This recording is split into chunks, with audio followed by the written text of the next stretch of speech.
Hi, I'm John, one of the High Rock pastors. If you're new to High Rock, you're really going to appreciate our current sermon series because we're looking at the 5 values that make High Rock distinct. Even if you've been around for a while, you may find that you're finally able to put to words the reason you've made High Rock your spiritual home. Last week, we started with the value of honesty. We want to be honest about our strengths and our weaknesses. We want to talk openly about our convictions and our questions. It's easy to imagine why honesty might be a crucial value for any church. We're going to talk about a second High Rock value today, one that strikes me as a little less obvious, and that value is a curiosity. I know that for many of us, curiosity was definitely not a value for some of the spiritual authorities that we've experienced in the past. Julia Sweeney is an actress and comedian who used to be on Saturday Night Live. She was raised as an Irish Catholic and even into her late 30s held on to a belief in God. After a personal and relational crisis, she decided to take her faith more seriously. Her search led to questions, and those questions led to more and deeper questions. Rather than welcoming those questions, the priest who led her Bible study took her aside and asked her to just believe and take things on faith. She shares this story in her book and live performances of Letting Go of God. Sadly, many of us have had similar experiences. Maybe it was our parents who shut us down. Maybe, like Julia Sweeney, a pastor or a priest made us feel like our honest curiosity was a sin or even something that was hurting other people. Maybe, also like Julia Sweeney, maybe it was other former friends who attacked us for expressing doubts and asking questions. If that's been your experience, I am truly sorry. And that's part of the reason that curiosity is an expressed value here. We want to be absolutely clear that we welcome anyone with honest questions and doubts. We believe that curiosity is the friend of truth, not the enemy.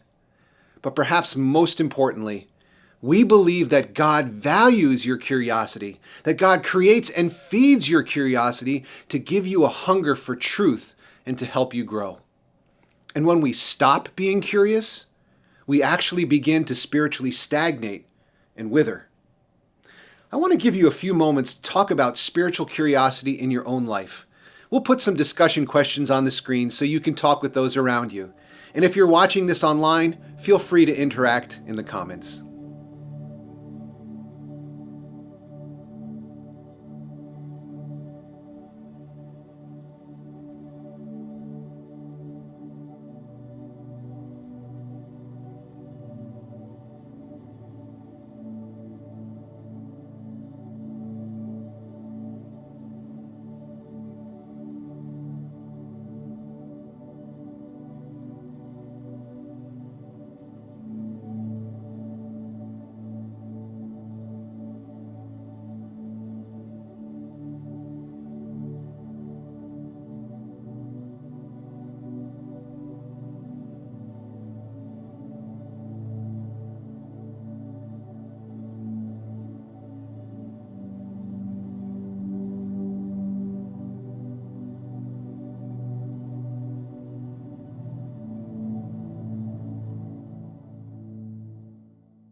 Welcome back.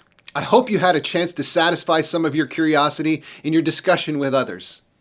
Personally, I am incredibly thankful that most of my spiritual curiosity was welcomed by others.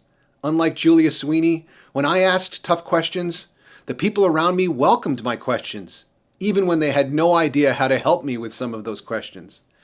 Even as a college student and young professional, I was still a spiritual child, and like any child, I had so many questions.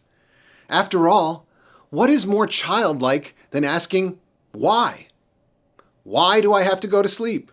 Why does God let bad things happen? Why is the sky blue? When Jesus welcomed little children, he added that we all must be like little children to enter the kingdom of heaven. Our curiosity should lead us to ask in what ways Jesus wanted us to be like little children. But I think that curiosity has to be part of that picture. Curiosity and asking questions is absolutely critical to growing up into maturity. It should be no surprise that God built curiosity into our spiritual growth as well. Chapter 6 of Deuteronomy talks about God's instructions for Israel and how they were to educate their children about God.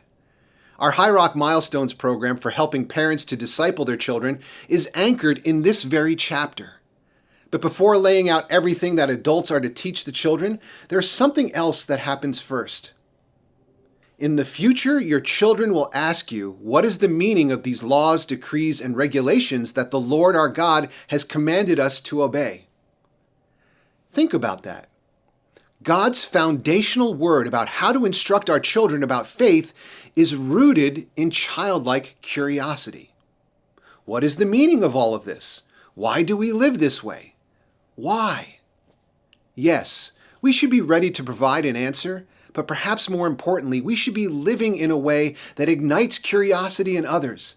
People should see something intriguing or attractive in us that leads them to ask, why? I realize sometimes that we don't feel like we have an answer, so we might even be afraid of the curiosity and questions of others, or even our own. But in the long run, we're more likely to have at least some answers if we're willing to engage our curiosity together. In our scripture reading for today, we see God using this same approach with Moses. Moses does something, or God does something, that leads Moses to ask, why? Exodus 3 says, "Now Moses was tending the flock of Jethro, his father-in-law, the priest of Midian, and he led the flock to the far side of the wilderness and came to Horeb, the mountain of God. There the angel of the Lord appeared to him in flames of fire from within a bush. Moses saw that though the bush was on fire, it did not burn up. So Moses thought, I will go over and see this strange sight, why the bush does not burn up." God could have approached Moses in so many different ways. God could have just called in a loud voice, "Moses, get over here." But what we see is that God ignited the bush almost as a metaphor for the curiosity that was ignited within Moses. As a teacher, I know that it is almost impossible to answer questions that people are not asking. On the flip side, it's almost impossible to learn if you're not asking any questions. Rather than just speak at Moses, God first ignites Moses' curiosity. Sadly, many of us have not had our spiritual curiosity ignited by others. Instead, like what happened to Julia Sweeney, others have attempted to extinguish our curiosity.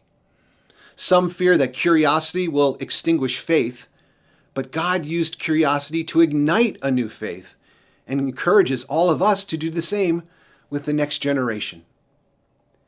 God wants to ignite your curiosity, not extinguish it. We may be tempted to think that curiosity is the opposite of spiritual conviction when, in fact, curiosity is the building block for healthy conviction. God started a friendship with Moses by first engaging his curiosity. Let's take a moment to share how God has ignited our curiosity as well.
Welcome back. We've seen how God uses our curiosity to ignite a hunger for learning, but it's also true that God uses our curiosity to ignite a hunger for living. In the days of ancient Israel, King Hezekiah had his court assemble and preserve all the wisdom that had been passed down from King Solomon, who was known as the wisest person who had ever lived. Chapter 25 of Proverbs is a record of this effort, and this is the first of those proverbs. It is the glory of God to conceal a matter. To search out a matter is the glory of kings. To search out a matter is the glory of kings. To engage your God-given curiosity is glory, splendor, riches. And God has set up the world as an endless playground for your curiosity. And don't be put off by the idea that this is an endeavor just for royalty. It used to be that kings were virtually the only people who had the luxury of entertaining such broad curiosity. Most people were desperately busy working just to survive and put food on the table. Only royalty like kings could afford to seek broad knowledge. And not only seek out knowledge and wisdom, but to share it just like Solomon and Hezekiah did by writing it down for us. But we're not in ancient Israel anymore. In many ways, we live better than ancient royalty ever did. We have access to more information and opportunities to explore the wonders of God's creation than ever before. And God has created this world with incredible opportunities to engage our curiosity, endless opportunities for searching and wonder. Richard Feynman was a physicist who was foundational in the field of quantum mechanics, quantum computing, and nanotechnology.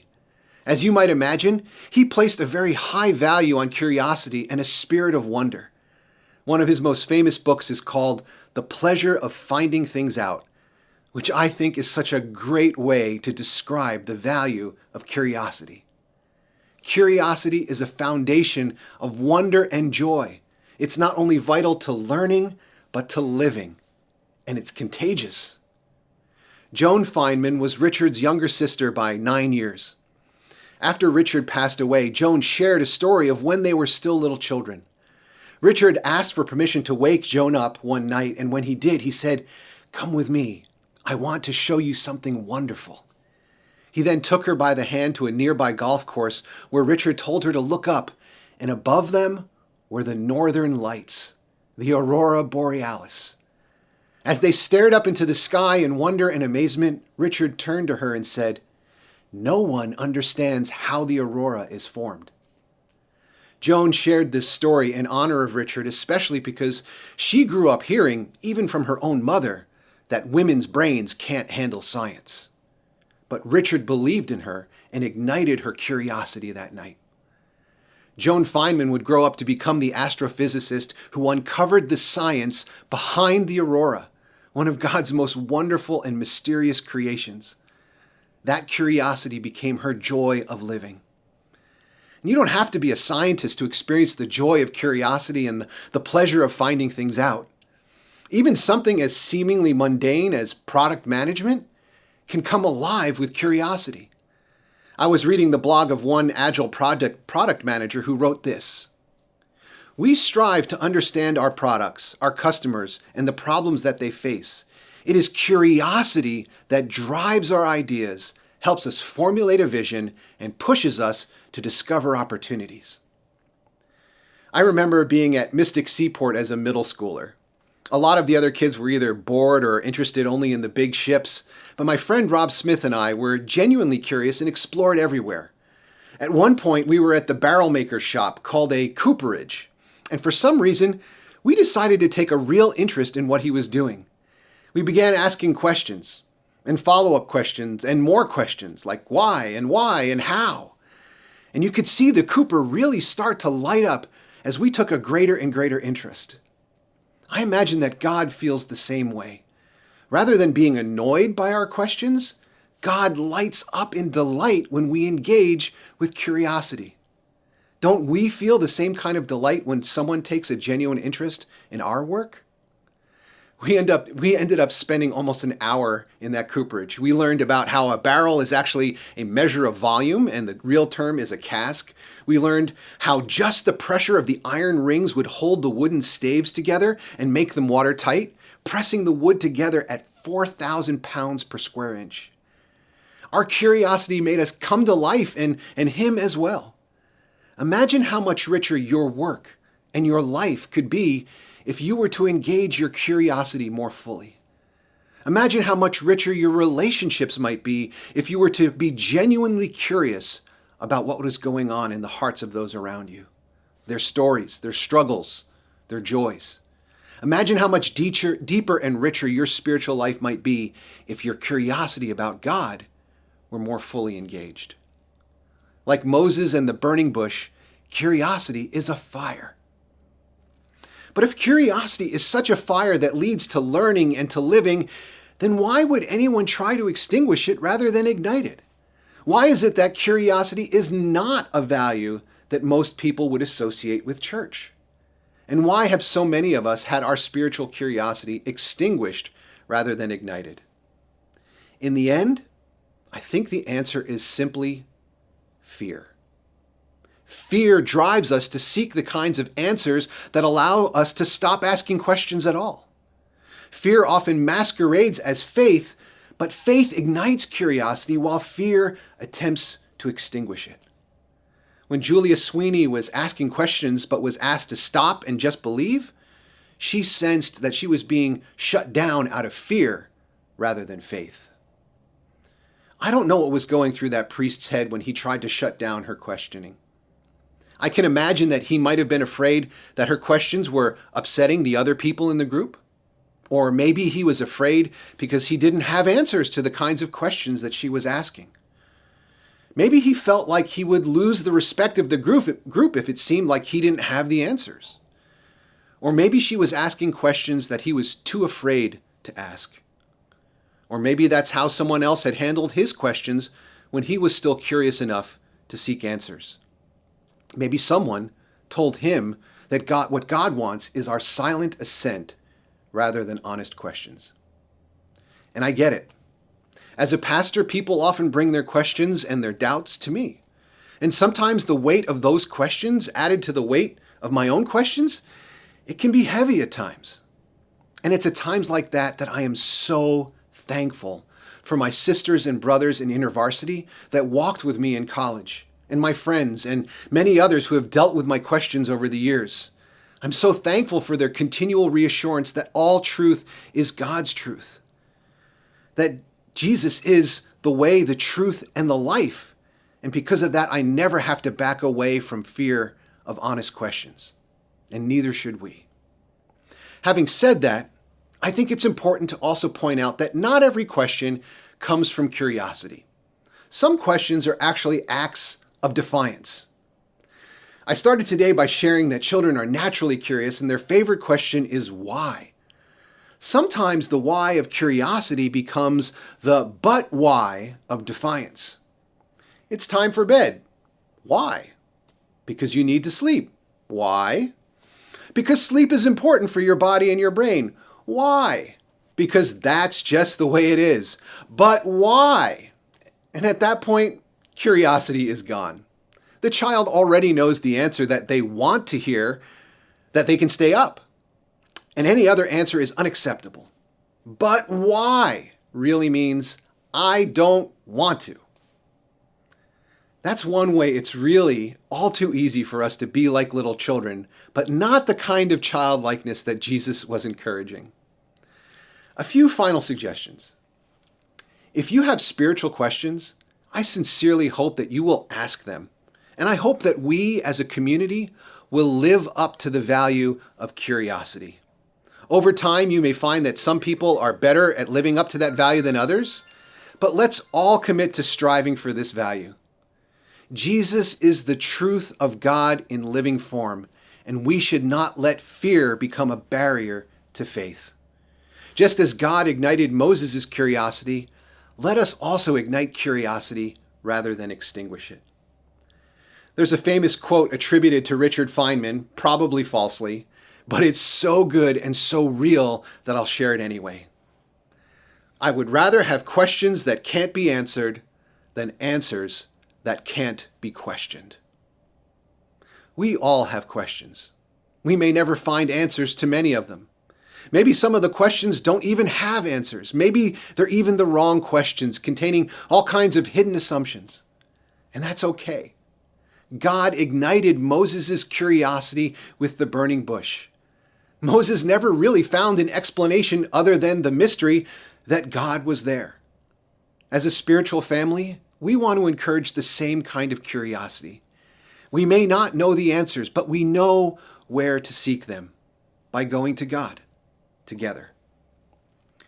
One of the expressions of this value is our online theology lab on Facebook. Dr. Scott and Pastor Megan moderate this group, and I think I can honestly say that no question is off limits. Scott and Megan love theology, and they want to help foster a community that combines discipleship with a posture of learning from all the members of the group.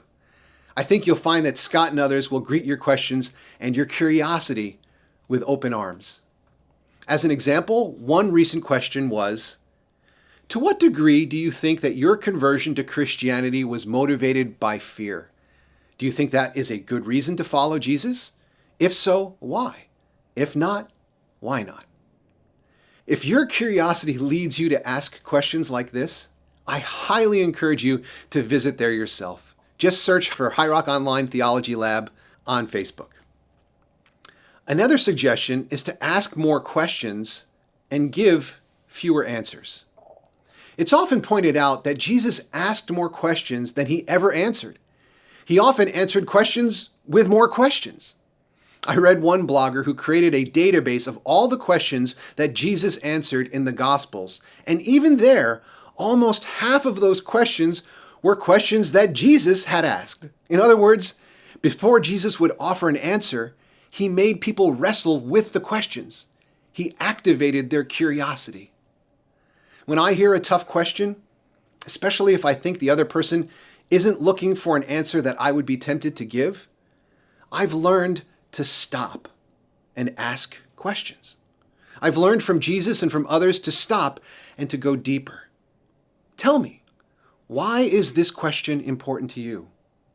Or if someone is expressing a significant doubt, I'll ask what it is that they believe that's leading them to call this matter into doubt. After all, every doubt is based on something else that you believe. Who knows? Maybe the conviction hiding underneath your doubt is actually what deserves questioning. Peter Gomes, the former Harvard chaplain, famously shared that students would often come into his office saying that they no longer believed in God. Rather than address their doubts head on, he would invite them to sit and to tell him about this God that they didn't believe in, because chances are that he didn't believe in that God either. We don't silence doubt by silencing curiosity. Curiosity can lead us to confront our doubts with humility, love, and grace and truth. In the end, I am profoundly grateful for those who welcomed, or at least tolerated, all my questions along the way. And I am profoundly grateful for a God who created this entire universe with hidden wonders for us to discover, a playground for our God-given curiosity. And I am most grateful for this God who confounded our certainties and sensibilities by becoming human in the person of Jesus, leaving us with a mystery that still serves as an endlessly burning fire that ignites our curiosity as we seek to appreciate and to worship what we can never fully comprehend. I hope and pray that God will ignite your curiosity to seek God's presence. I pray that we all together will encourage one another along that journey. After all, we are children of God, and there is nothing more childlike than curiosity.